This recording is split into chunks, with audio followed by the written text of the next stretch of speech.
فيقول على من مستغفر فأغفر له على من مسترزق فأرزقه على من مبتلى فأوافيه على كذا حتى يطلع الفجر আবার আপনার নবী ডাক দিয়ে বলেন, আয়েশা তুমি কি জানো আজকের এই রাত্রটা কোন রাত্র? ইজা কানাত লাইলাতুন নিসফি মিন শাবান, শাবানের 14 দিবাগত রাত্র এত বরকতময় রাত্র রে আয়েশা, তুমি জানো না? এই রাত্রে আল্লাহ তাআলা প্রথম আসমানে অবতরণ করেন, পৃথিবীবাসীকে ডাক দেয়া বলেন, আলা মিন মুস্তাগফিরিন ফাআগফির লাহু, আছো কি কোনো ক্ষমা প্রার্থনাকারী? এত গুনাহ করেছো, গুনাহ করতে করতে পাহাড় পরিমাণ করেছো, যেখানেই যাও কোনো সুখ পাও না, স্ত্রীর কাছে যাও শান্তি পাও না, সন্তানের কাছে যাও তোমার কোনো শান্তি নাই, আছে এরকম। এমন গুনাহ করেছো, গুনাহ করতে করতে উহুদ পাহাড়ের চেয়ে তুমি বড় করেছো। আজকের এই রাত্রটা আমি আল্লাহ রাব্বুল আলামিন তোমার ইন্না আনসালনাহু ফি লাইলাতিন মুবারাকাতিন ইন্না কুন্না মুনজিরিন।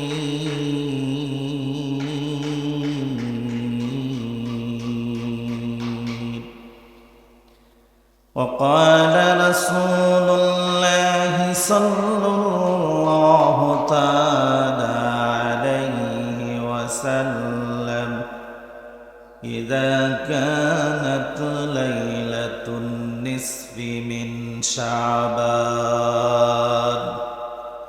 فقوموا ليلها وصوموا يومها فإن الله تعالى ينزل فيها بغروب الشمس إلى السماء الدنيا فيقول على من مستغفر فأغفر له على من مسترزق فأرزقه على من مبتلى فأوافيه على كذا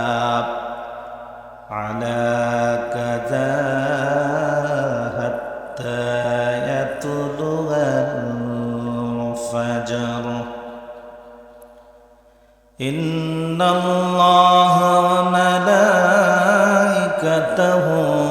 يصلون على النبي يا أيها الذين آمنوا صلوا عليه وسلموا تسليما اللهم صل على محمد وعلى آل محمد كما صليت على إبراهيم وعلى آل إبراهيم إنك حميد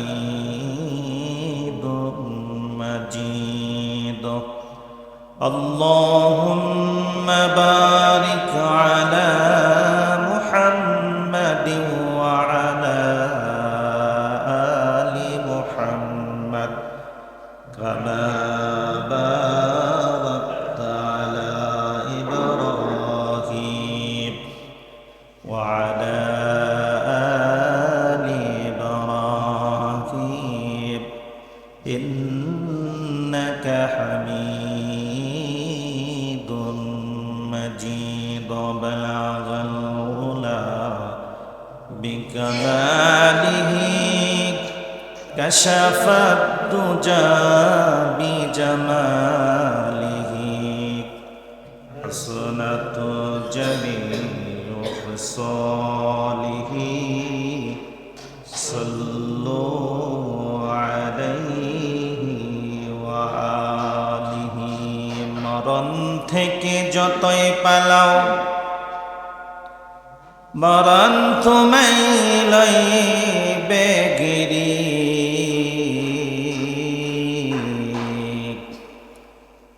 যদিও সদর আকাশ পানে লাগিয়ে থাই শিরি বালাগাল উলা বিকমালিহি كشف الدجى بجماله حسنت جميع خصاله صلوا عليه وآله নবীর দরুদ পড়া है মুমিন খাঁটি মানা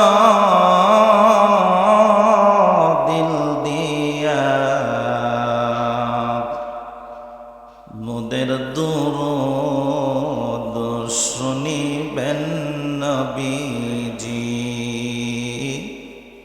রওজাদারে শুইয়া বালাগাল উলা كشف الدجى بجماله حسنت جميع خصاله صلوا عليه وآله محترم সম্মানিত উপস্থিতি মহান আল্লাহ সুবহানাহু ওয়া তাআলার দরবারে অগণিত শুকর সুজুদ যিনি আমাদেরকে এই শাবান মাসের 7 তারিখে ইয়াউমুল জুমআ অত্যন্ত গুরুত্বপূর্ণ দিনে আল্লাহ সুবহানাহু ওয়া তাআলা আমাদেরকে তার মহান হুকুম পালনার্থের জন্য আমাদেরকে আমরা খুশি না বেজার এর জন্য আল্লাহ সুবহানাহু ওয়া তাআলার দরবারে আবারও শুকরিয়া আদায় করছি আলহামদুলিল্লাহ।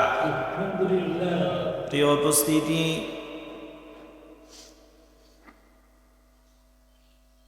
আল্লাহ তাআলা আমাদেরকে পুরা 1 বৎসরের হায়াত দিয়ে আবার সেই মহান মাস, মুমিনের আকাঙ্ক্ষিত মাস রমজানুল মুবারক আমাদের অতি সন্নিকটে হাত ছানি দিচ্ছে। মুমিনের আকাঙ্ক্ষিত মাস, আল্লাহ তাআলার কাছে সবচেয়ে প্রিয় মাস রমজানুল মুবারক একেবারেই আমাদের দুয়ারে হাতছানি দিচ্ছে, ঠিক কিনা? এই শাবান মাসের আজকে 7 তারিখ। এই শাবান মাস রমজান মাসের পয়গাম নিয়ে আসে। রমজানের বার্তা প্রত্যেকের ঘরে ঘরে, মুমিনের ঘরে ঘরে পৌঁছিয়ে দেয়। আল্লাহর রাসূল সাল্লাল্লাহু আলাইহি ওয়াসাল্লাম এই শাবান মাসে এত ইবাদত করতেন, এত নামাজ পড়তেন, এত রোজা রাখতেন। আম্মাজান আয়েশা রাদিয়াল্লাহু তাআলা আনহা বলেন যে আমার মনে হয় আল্লাহর রাসূল সাল্লাল্লাহু আলাইহি ওয়াসাল্লাম যেমনিভাবে শাবান মাসে ইবাদত করেন, রোজা রাখেন,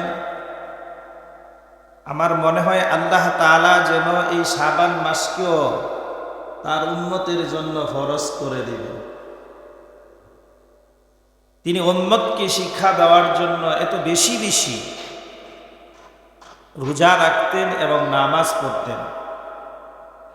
এমন একটি মাস, এটা শাবান মাস, অত্যন্ত গুরুত্বপূর্ণ মাস। আল্লাহর নবী সাল্লাল্লাহু আলাইহি ওয়াসাল্লাম বলেন, হে আয়েশা, তুমি কি জানো এটা কোন মাস? আম্মাজান আয়েশা রাদিয়াল্লাহু তাআলা আনহা বলেন, এটা তো রমজানের পূর্বের মাস, শাবান মাস।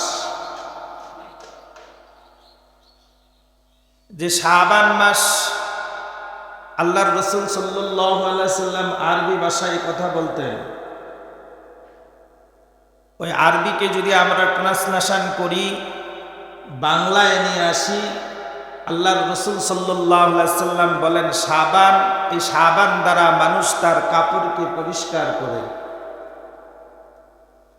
আল্লাহর রাসূল সাল্লাল্লাহু আলাইহি ওয়াসাল্লাম তাকিদ দিয়ে বুঝিয়েছেন যে তুমি তোমার শরীরকে পবিত্র রাখার জন্য তুমি গোসল করো, সাবান দিয়ে শরীর ধৌত করো, কাপড় পরিষ্কার করো, তোমার মন ভালো থাকে। কাপড় পরিষ্কার থাকলে মানুষের মন মেজাজও ভালো থাকে। নোংরা থাকলে তার মন মেজাজও ভালো থাকে না, মানুষ তাকে পাগল বলে, ঠিক কিনা? আল্লাহর রাসূল সাল্লাল্লাহু আলাইহি ওয়াসাল্লাম বলেন, এই সাবান দিয়ে তোমার মনের দুলাকে, তোমার মনের কালিমাকে সব কিছু ধুয়ে মুছে তুমি পরিষ্কার হয়ে রমজানের জন্য প্রস্তুতি নিবে। এটাই হলো মুমিনের আকাঙ্ক্ষা। যে শাবান মাস এমন একটি গুরুত্বপূর্ণ মাস, যেই মাস মুমিন তার সব কিছু পরিষ্কার করে ধুয়ে মুছে রমজানে পৌঁছে যাবে। আল্লাহর রাসূল সাল্লাল্লাহু আলাইহি ওয়াসাল্লাম বলেছে। এই জন্য আল্লাহর রাসূল সাল্লাল্লাহু আলাইহি ওয়াসাল্লাম এই রমজানের ইবাদতকে শক্ত করার জন্য এই শাবান মাসে তিনি বেশি বেশি রোজা রাখতেন, বেশি বেশি নামাজ পড়তেন। কিতাবে আসছে 25 থেকে 27 পর্যন্ত তিনি একাধারে, মতান্তরে 20 থেকে 21 পর্যন্ত তিনি একাধারে রোজা রাখতেন। সুবহানাল্লাহি ওয়া বিহামদিহি। তিনি এই জন্য রোজা রাখতেন যে রমজান মাস কোনো কোনো দেশে অনেক বড় দিন হয়, কোনো কোনো দেশে অনেক ছোট হয়, ঠিক কিনা?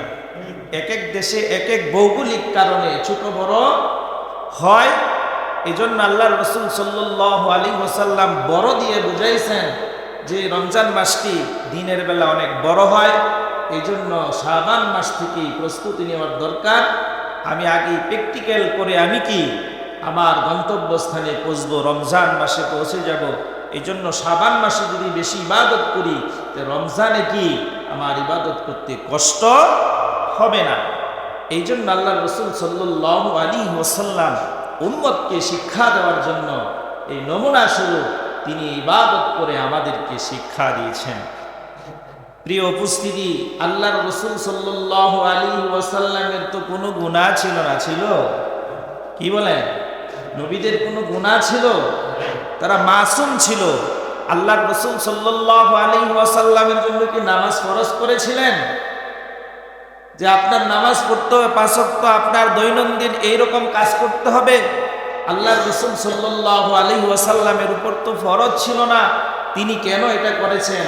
উম্মতের মধ্যে এটা কি তিনি চালু করে দিয়েছেন, উম্মত তোমাদের জন্য 5 ওয়াক্ত নামাজ ফরজ হবে, এই আমল করতে হবে, সেই আমল করতে হবে। রমজানের রোজাকে তোমার জন্য ফরজ করা হবে।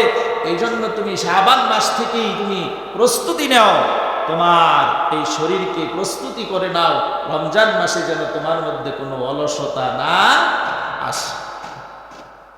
তিনি বলেন রমজান এমন একটি মাস, যেই মাসে বান্দা কোনো নফল করলে আল্লাহ তাআলা ওই বান্দাকে অত্যন্ত মহব্বত করে একটা ফরজের সওয়াব তার আমলনামা দিয়ে দেয়। সুবহানাল্লাহ। আর একটা যদি ফরজ আদায় করে আল্লাহ তাআলা কত বড় নেকি বান্দাকে দিবেন। একটা নফল আপনি করলে করতে পারেন, আপনার ব্যক্তিগত আমল। আর ফরজিয়াত হলো আল্লাহ তাআলার হুকুম। যে নফল এবং ফরজের মধ্যে পার্থক্য কি? 1000 কোটি রাকাত নফল নামাজ যদি আপনি পড়েন আর জীবনের 1 রাকাত ফরজের সমতুল্য 100 ভাগের 1 ভাগও হবে না। আল্লাহ তাআলা ফরজের জন্য আপনাকে আমাকে পাকড়াও করবে, আর নফলের জন্য আল্লাহ তাআলা আমাকে আপনাকে জিজ্ঞাসা করবে না। চাকরিজীবী চাকরি করেন, তার বেসিকলি যতক্ষণ টাইম তার ডিউটি করতে হবে ততক্ষণ পর্যন্ত করবে। এরপরে যদি করে তাহলে এটা কি ওভার টাইম দেওয়া হয়, যেটা নফল বলা হয়, অতিরিক্ত এটা টাকা পাবে। আমরা যদি নফল ইবাদত করি, ফরজ না করে আমার আপনার কোনো লাভ হবে না। বেসিক ডিউটি না করলে মালিক আপনাকে আমাকে বেতন দিবে না। বিদায় আল্লাহ তাআলা বেসিকলি করেছেন আমার আপনার জন্য ফরজিয়াত 5 ওয়াক্ত নামাজ আমার আপনার উপর কি করেছেন? ফরজ করেছেন। এটা পালন করার পরে যদি আমি অতিরিক্ত আমল করি সেটা হলো আমার নফল ইবাদত।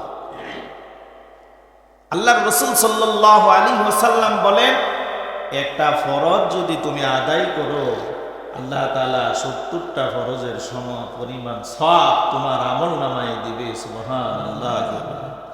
আর যদি নফল ইবাদত করো, এই নফল তুমি রমজান মাসে আদায় করলে এর জন্য আল্লাহ তাআলা তোমাকে একটা ফরজের সমপরিমাণ সওয়াব তোমার আমলনামায় দিবে। যে ফরজ এবং নফলের মধ্যে পার্থক্য কি? আপনার জিন্দিগি বরাবর যদি আপনি নফল দাঁড়ায়া পড়তে থাকেন বিরতিহীনভাবে, তারপরে কিয়ামত পর্যন্ত যদি পড়তে থাকেন, একটা ফরজের 70 ভাগের 1 ভাগও সওয়াব আপনার আমলনামায় আসবে না। কারণ এটা অতিরিক্ত সাবজেক্ট, ঠিক কি না? এই জন্য ফরজিয়াতের এমন দাম, কারণ ফরজ হলো আল্লাহ তাআলার হুকুম, মালিকের হুকুম। মালিকের হুকুম যে পালন করে না সে কখনো বেতনভুক্ত হতে পারে। এই জন্য আল্লাহর রাসূল সাল্লাল্লাহু আলাইহি ওয়াসাল্লাম আমাদেরকে তিনি আমল করে শিখিয়ে গিয়েছেন। আম্মা জান হযরত আয়েশা রাদিয়াল্লাহু তাআলা আনহা পৃথিবীবাসীকে জানিয়ে দিলেন, ও পৃথিবীবাসী, আল্লাহর রাসূল সাল্লাল্লাহু আলাইহি ওয়াসাল্লাম এই শাবান মাসের শুরু থেকে এমন ভাবে ইবাদত করতেন, তার পরনের লুঙ্গিটা এমন ভাবে শক্ত করে বেঁধে নিতেন। ও দুনিয়াবাসী, তোমাদেরকে শিক্ষা দেওয়ার জন্য আল্লাহর রাসূল সাল্লাল্লাহু আলাইহি ওয়াসাল্লাম এই শাবান মাসে কোনো রাত্রিতেও ঘুমায় নাই। এজন্যই ঘুমায় নাই। সামনের মাসটি মুমিনের আকাঙ্ক্ষিত মাস, মুমিনের পরাক্রান্ত মাস। মুমিন এই মাসে ইবাদত করে আল্লাহর দরবারে তার প্রথম স্থান অধিকার করবে। ও দুনিয়াবাসী, আল্লাহর রাসূল সাল্লাল্লাহু আলাইহি ওয়াসাল্লাম তোমাদেরকে এই শিক্ষা দিয়েছেন, শাবান মাস এসে গেলে মুমিন কখনো তার দুনিয়ার কাজে লিপ্ত থাকতে পারে না। দিনের বেলা রোজা রাখবে, রাত্রের বেলা তাহাজ্জুদে দাঁড়িয়ে ওই প্রভুর সাথে সাক্ষাৎ করবে। আমার আপনার নবী আমাদেরকে এই শিক্ষাটাই দিয়ে গেছেন। বর্তমান মুসলমানের এই দশা, শাবান মাস কখন চলে যায় মুসলমান জানে না, ঠিক কিনা? শাবান কখন আসলো, কোন মাস কখন, মুসলমানের গুনার মধ্যে পড়েই না, জানি। মুসলমানকে যদি জিজ্ঞাসা করা হয় আরবি 12টি মাসের নাম বলো, আমরা অনেকেই মাস্টার ডিগ্রি পাস, বলতে পারি না, পারবো নি। আর সানডে মানডে বললে সব পারি, ঠিক কিনা? আমাদের সন্তানদেরকেও সানডে মানডে শিক্ষা দিয়েছি।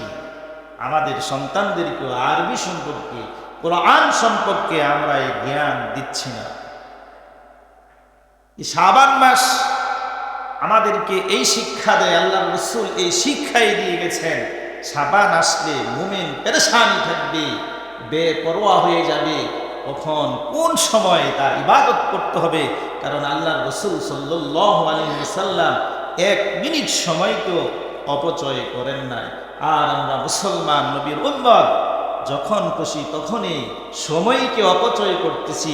মসজিদে বসে আমার ভালো লাগে না, ঠিক কিনা? কারণ আমাদের অন্তর মরে গেছে।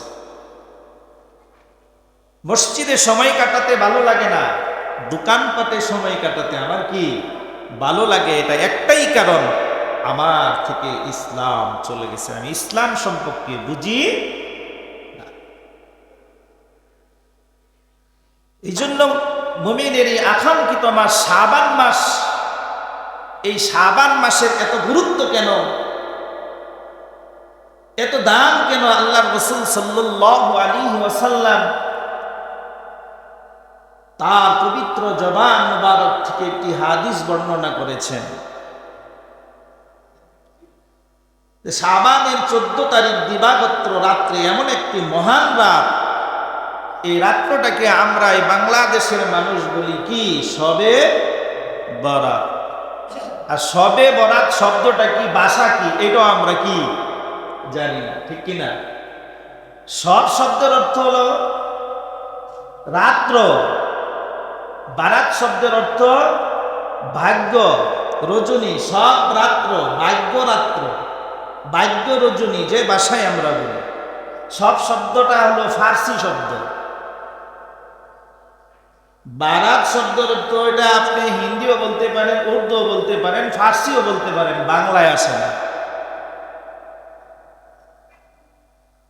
এই সব এ বারাত আমাদের বাংলাদেশ, ভারত, পাকিস্তান, এই 3টা দেশে এই সব এ বারাতকে নিয়ে আমরা কি সমালোচনা, আলোচনা করে থাকি। আর কোন দেশে এটা নিয়ে কি বাড়াবাড়ি হয় না। আল্লাহর রাসূল সাল্লাল্লাহু আলাইহি ওয়াসাল্লাম এই সব এ বারাত সম্পর্কে তিনি আম্মা জান আয়েশাকে এই হাদিসটি শুনিয়েছেন যে আল্লাহর রাসূল সাল্লাল্লাহু আলাইহি ওয়াসাল্লাম 14ই দিবাগত রাত্রি শাবানের এই রাত্রিতে তিনি কবরস্থানে যাইয়া 2 হাত আকাশের দিকে উত্তোলন করে তিনি রাতের অন্ধকারে দোয়া করেছেন কবরবাসীর জন্য। 14ই দিবাগত রাত্রি, এটাকে আরবি ভাষায় বলা হয় লাইলাতুন নিসফি মিন শাবান। আমরা যে ভাষায় বুঝি লাইলাতুন নিসফি মিন শাবান, আল্লাহ তাআলা তার পবিত্র কোরআনে ঘোষণা করেছেন হামিম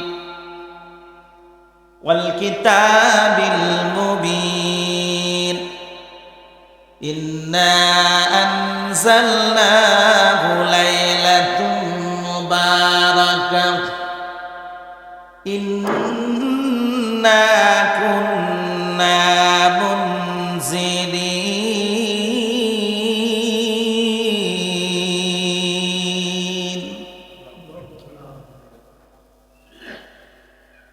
আল্লাহ রাব্বুল আলামিন কসম খেয়ে বলতেছেন হামিম, হরফে মুকত্তা।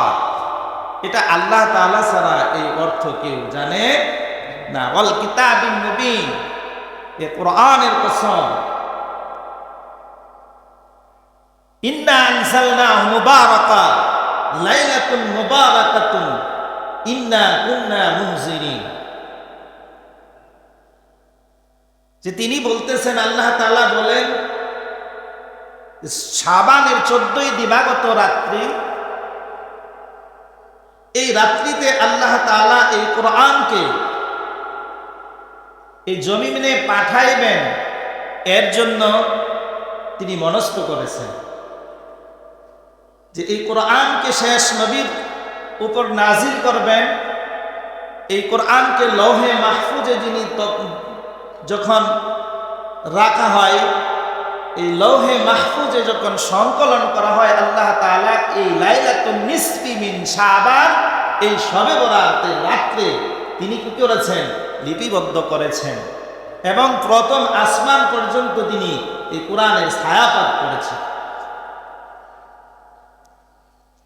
আর এই কোরআনকে নাজিল করেছেন এই জমিনে লাইলাতুল কদরের রাত্রিতে।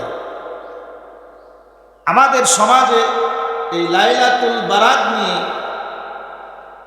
একটা দল আছে, বাড়াবাড়ি আসেনি। লাইলাতুল বরাত বলতে কিছুই নাই। আরেক দল আছে লাইলাতুল বরাত নিয়ে বেশি বাড়াবাড়ি,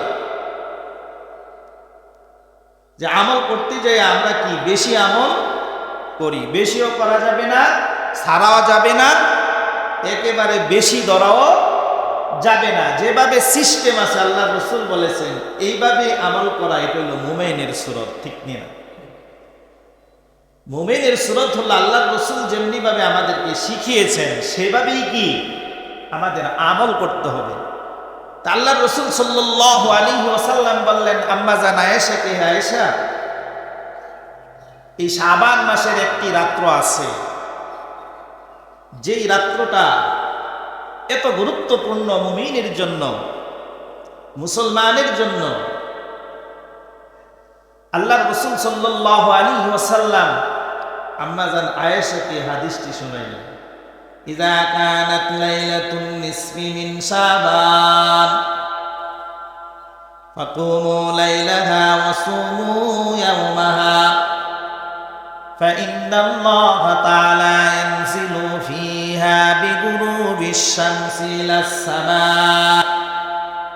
ফায়াকুলু আলা মিন মুস্তাগফিরিন ফাআগফিরা লাহু আলা মিন মুস্তারজিকিন ফাআরযুকাহু আলা মিন মুবতালান ফাউয়াফিয়াহু আলা কাযা হাত্তা ইয়াতুল ফাজর। আবার আপনার নবী ডাক দিয়ে বলেন, আয়েশা, তুমি কি জানো আজকের এই রাত্রটা কোন রাত্র? ইযা কানাত লাইলাতুন নিসফি মিন শাবান, শাবানের 14 দিবাগত রাত্র এত বরকতময় রাত্র রে আয়েশা, তুমি জানো না? এই রাত্রে আল্লাহ তাআলা প্রথম আসমানে অবতরণ করেন, পৃথিবীবাসীকে ডাক দেয়া বলেন, আলা মিন মুস্তাগফিরিন ফাআগফিরা লাহু, আছো কি কোনো ক্ষমা প্রার্থনাকারী? এত গুনাহ করেছো, গুনাহ করতে করতে পাহাড় পরিমাণ করেছো, যেখানেই যাও কোনো সুখ পাও না, স্ত্রীর কাছে যাও শান্তি পাও না, সন্তানের কাছে যাও তোমার কোনো শান্তি নাই, আসেনি এরকম? এমন গুনাহ করেছো, গুনাহ করতে করতে উহুদ পাহাড়ের চেয়ে তুমি বড় করেছো।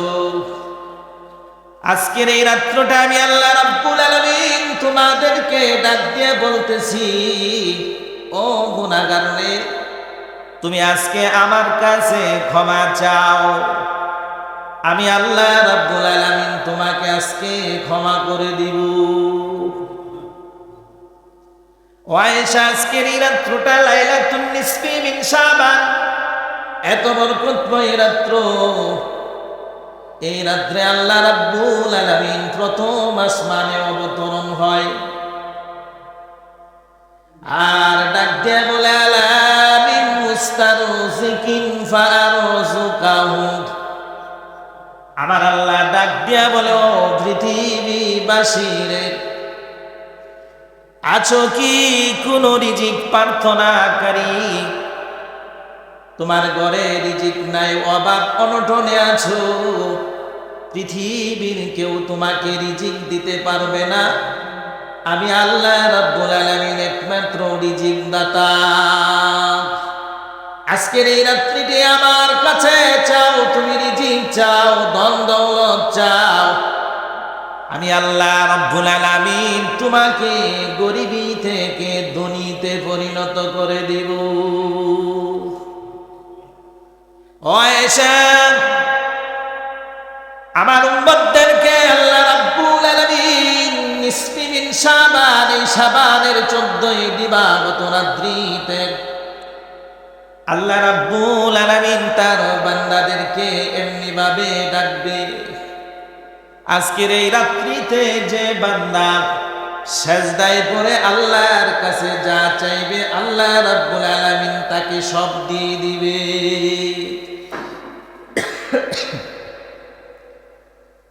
আল্লাহ রাব্বুল আলামিন আজকের এই রাত্রিতে আরো ঘোষণা করেন, আলা মিন মুবতালান ফাওয়াফিয়াহু,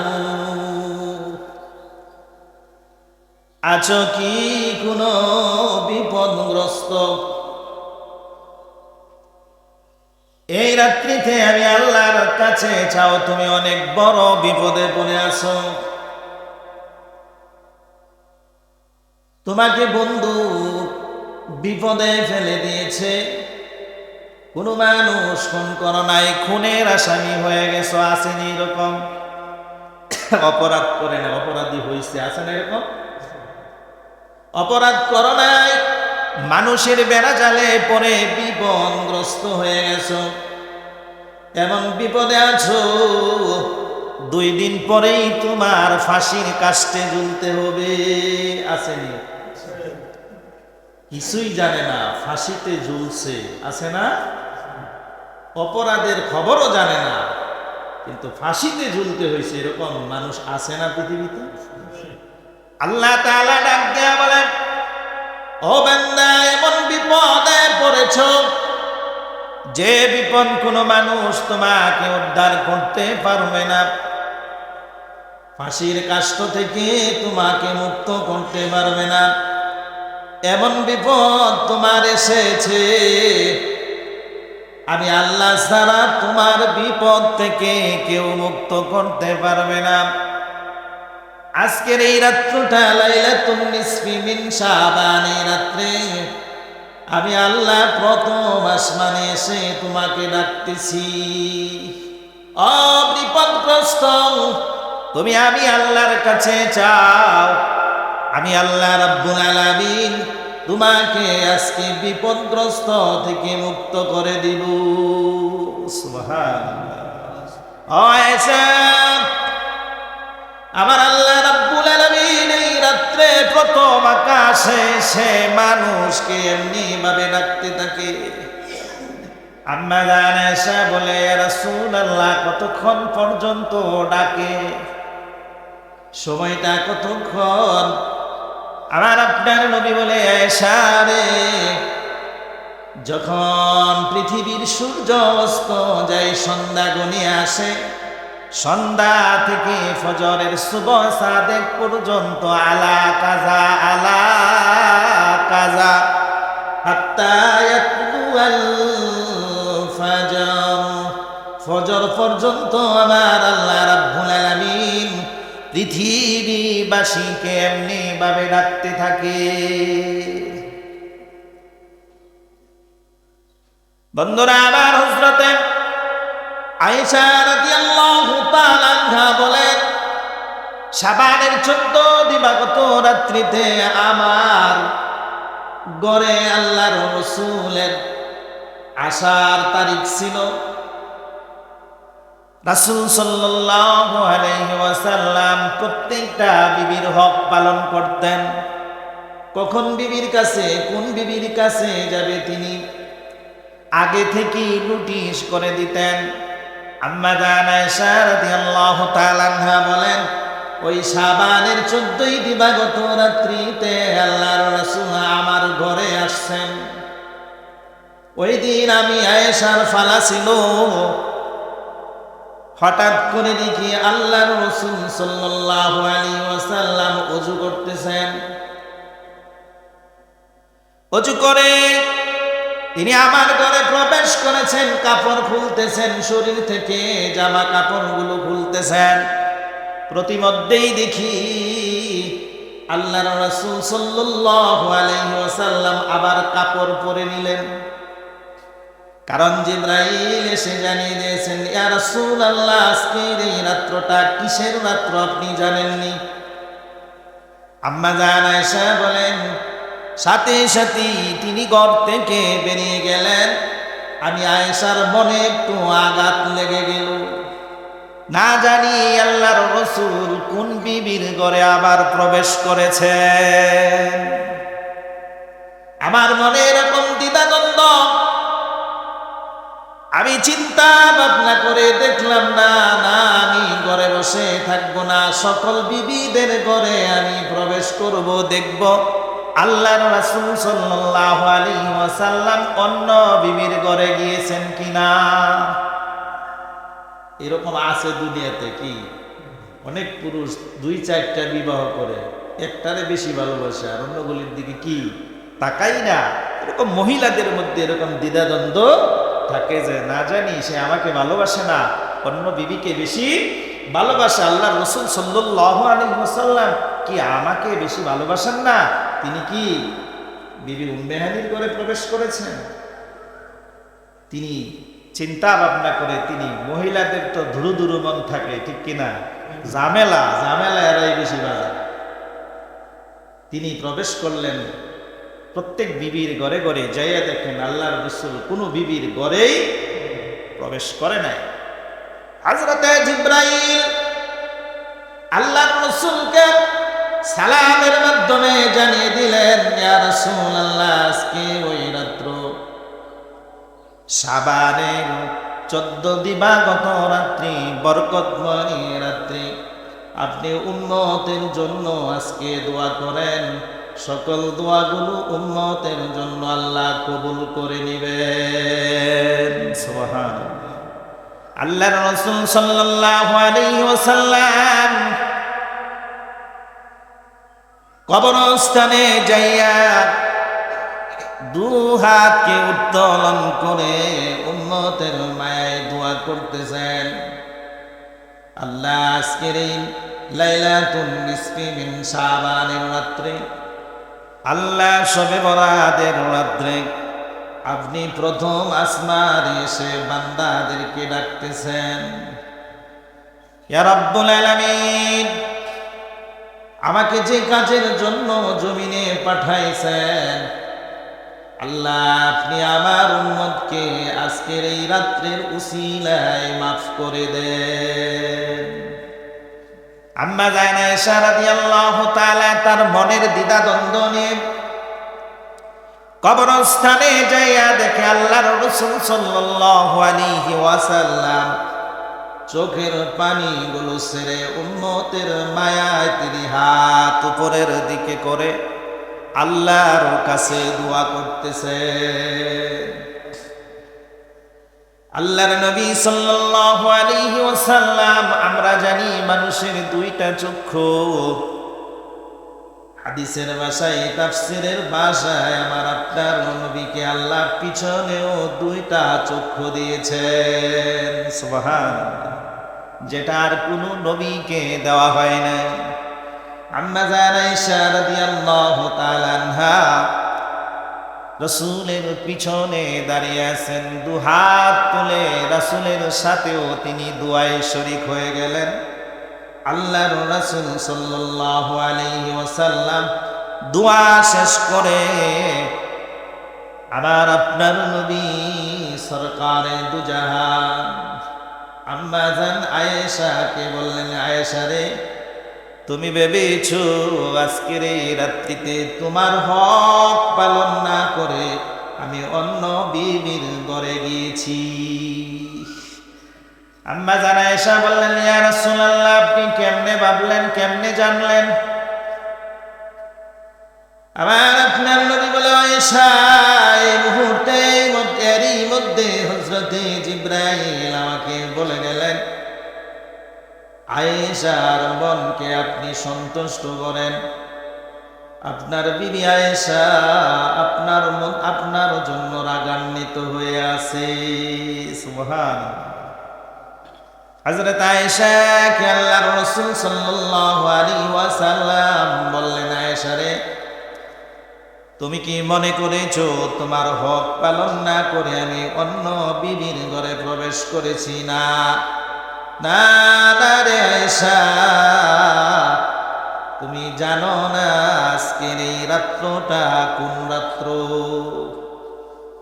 তুমি কি জানো আজকের এই রাত্রটা কিসের রাত্র, কোন রাত্র?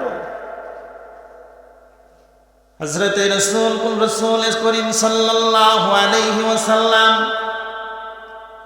বলেন, আয়েশা, আজকের এই রাত্র আল্লাহ রাব্বুল আলামিন কুরআনে কারীম নাজিল করেছেন। প্রথম আসমান পর্যন্ত তিনি নাজিল করেছেন।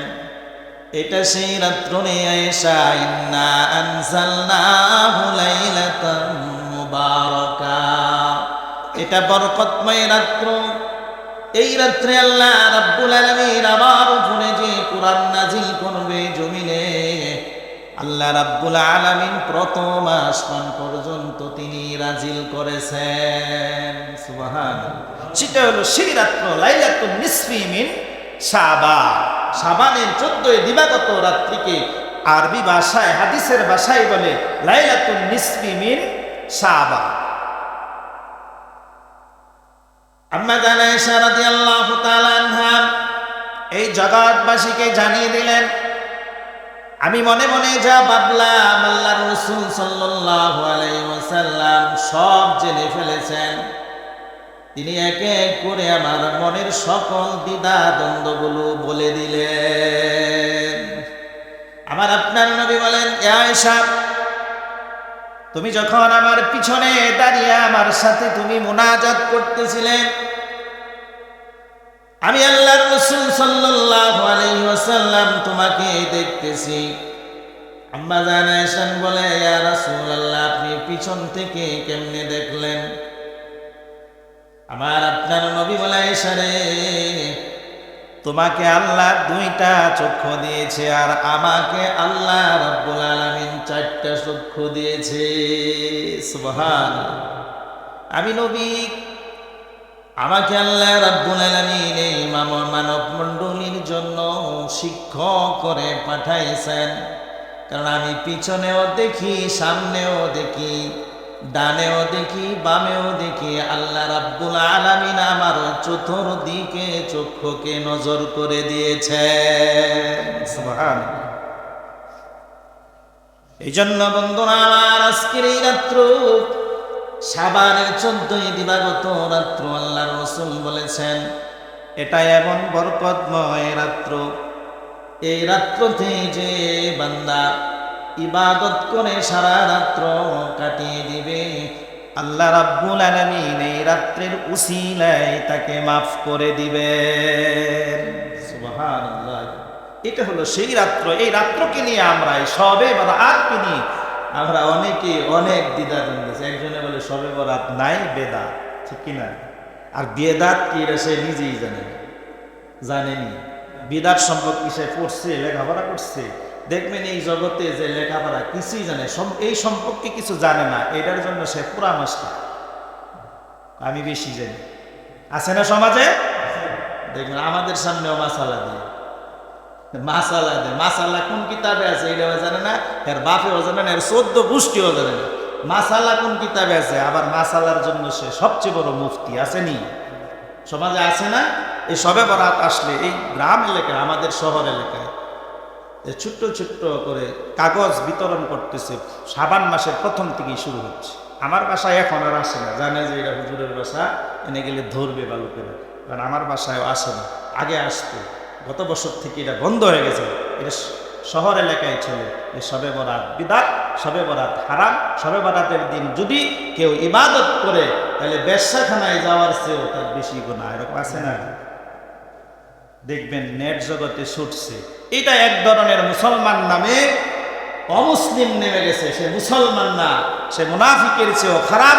এরা কি মানুষদেরকে কি কেমনে ইবাদত থেকে ফিরায় রাখবে? একটা ছোট্ট বাচ্চা বা 10 বছর 12 বছরের বাচ্চা সে নামাজের মধ্যে গেছে, আর এরা বলে তোমার নামাজ হয় না, এই ব্যাপারটা বেশি হোক। আরে তুমি নামাজ শিখাও না আগে, তুমি আগে ইসলামে প্রবেশ করো, তারপরে তুমি হাত কোথায় বানলা, শবে বরাত কি, শবে কদর কি, এটা আমি পূর্ণাঙ্গভাবে প্রবেশ করো, তারপরে আগে ইসলাম জানো, তারপরে তুমি মানুষকে কি এই মতানৈক্যের হাদিস বাতলাই দিও। হাদিস পড়ে হাদিস বাতলাইতে হবে। আর এই সমাজে হলো আমরা কিছুই জানি না, কিন্তু বড় বড় মাসআলা দিতেছি, এদেরকে একেবারে বলা হয় হাদিসের ভাষায় এরা হলো মুনাফিক। হ্যাঁ, আল মুনাফিকুনা ফিদ দারকি আসফালু মিনান নার, মুনাফিক সরাসরি জাহান্নামে প্রবেশ করবে। এই মুসলমানের চেয়ে, এই কাফেরের চেয়ে মুনাফিকরা হলো সবচেয়ে সমাজের দুশমন, ইসলামের দুশমন। এরকম দেখবেন শবে বরাত নিয়ে, এইরকম শবে বরাত নিয়ে অনেক হাদিস আসছে।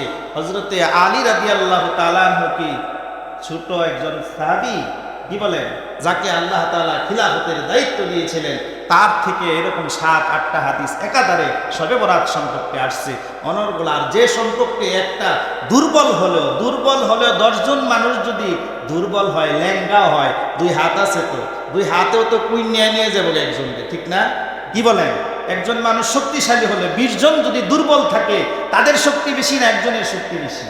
আমি মনে করি দুর্বল হাদিসও যদি বলা হয়, হাদিস শব্দের অর্থ কি তুমি আগে জানো, হাদিস কার ভাষা, হাদিস কার কথা, এটা আগে তুমি শিখো, তাহলে তোমার কথাগুলি বাস্তবায়ন হবে সমাজে, ঠিক কিনা?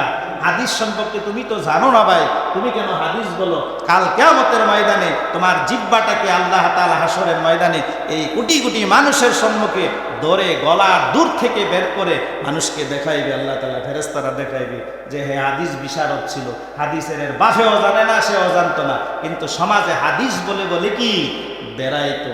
এই জন্য আমি বলবো, যারা আমাদের মধ্যে এরকম আছে যে আমি কি হাদিস জানি না, আবার বলি হুজুররা কি জানে, হুজুররা তো আসলে কিছু জানে, সে সব কিছু জানে, সে হলো বাইতুল মোকাররমের খতিব, হ্যাঁ হলো দেওবন্দের কি মুহাদ্দিস, সে সব জানে, আর হুজুররা কিছু জানে না। এই জন্য বন্ধুরা আমার কথা বোঝানোর উদ্দেশ্য হলো, শবে বরাত রাসূল সাল্লাল্লাহু আলাইহি ওয়াসাল্লাম বলেছেন, আম্মাজানকে আয়েশাকে বলেছেন যে এটা হলো লাইলাতুন নিসফি মিন শাবান, এটা হলো শাবানের 14 দিবাগত রাত্রি, এটা বরকতময় রাত্রি। আমরা রাসূলের কথাকেই বিশ্বাস করে আমরা এই রাত্রে ইবাদত করব। আগামী শুক্রবার আসতেছে লাইলাতুল বরাত, আগামী শুক্রবার 14ই ফেব্রুয়ারি, হ্যাঁ, লাইলাতুল বরাতের রাত্র আসতেছে। এটা নিয়ে আমরা বিস্তারিত আলোচনা করব আগামী শুক্রবারে। দিনের বেলা হবে, জুমার নামাজে আলোচনা হবে, আবার রাত্রেও কি আলোচনা হবে। আল্লাহ তাআলা আমাদের সকলকে এই লাইলাতুল বরাতের বরকতময় রাত্রিতে জাগরণ থেকে ইবাদত করে আমাদের জীবনকে সুন্দর করার তৌফিক দান করুক। ওয়া মা আলাইনা ইল্লাল বালাগ। আসসালামু আলাইকুম ওয়া রাহমাতুল্লাহ।